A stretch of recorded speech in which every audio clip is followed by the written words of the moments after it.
Okay, so as most of you know that primarily or watch my channel or are familiar with what I do, I usually deal with carbureted cars. And carbureted cars are a bit different because what I run, they don't have a lot of the emissions equipment. But vehicles like this 2004 Jeep here that I drive in the winter for traction safety reasons up in Iowa has a little bit different setup as far as emissions go.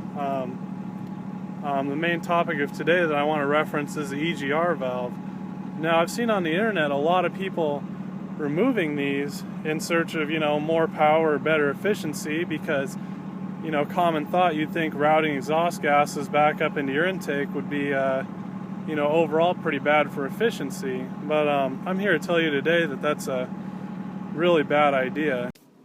So, kind of the conventional thought that we all have with EGR valves is we know that they route exhaust gases back up into the intake manifold, and this is why we cap them off and block them off, because it's conventional thinking that a cooler air-fuel mixture sent into the combustion chambers will have a lot more powerful and efficient burn than a warmer air-fuel mixture. And when you're routing these exhaust gases back up into the intake manifold to be burned with that air-fuel mixture, it creates for a lot warmer air-fuel mixture and a less efficient burn. So that's pretty much why we want to cap these off.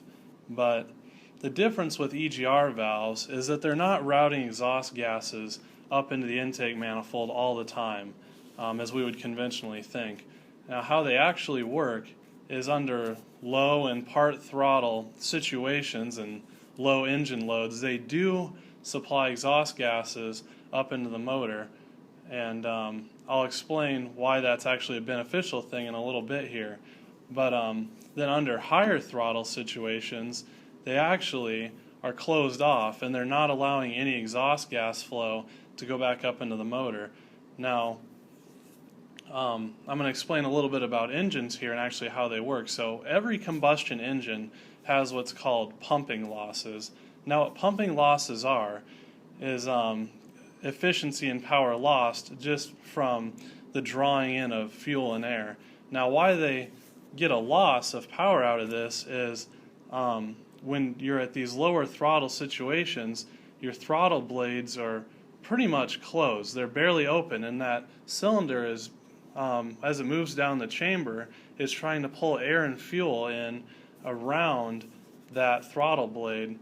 So, you get some losses there because it has to really fight to pull air around these areas, and that's kind of why we have manifold vacuum. It's actually a measurement of that, suction or that pull across that throttle blade.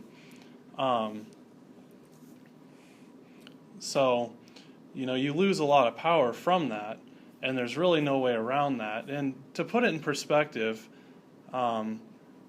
if you had a syringe and you pull the syringe back, it's real easy to pull back, there's no real resistance. But if you were to take that syringe and put your thumb over it and just supply a little bit of crack of air and try and pull through, it's harder, it's more difficult. And that's kind of an idea of these pumping losses and what an engine's going through when it's pulling that air-fuel mixture in at those low throttle situations.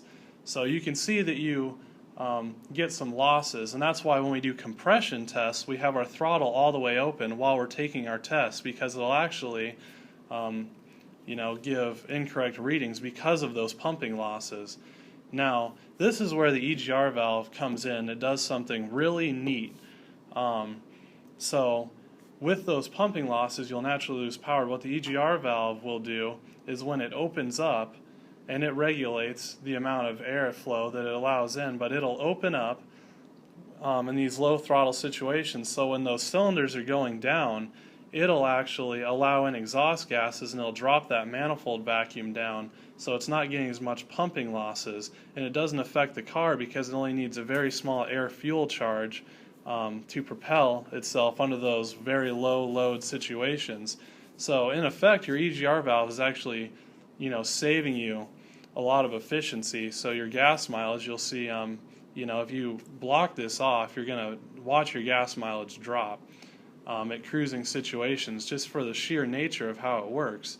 So with an engine, instead of suffering through those pumping losses, with that EGR valve allowing in that extra flow and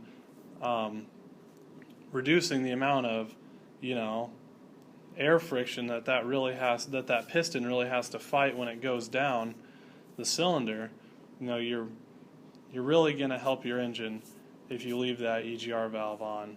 So that's pretty much EGR valves, but you definitely don't want to remove them, because if we want to go through a recap here, high load and high throttle situations, they're totally factored out of the system. You're getting that good crisp burn that you want to have.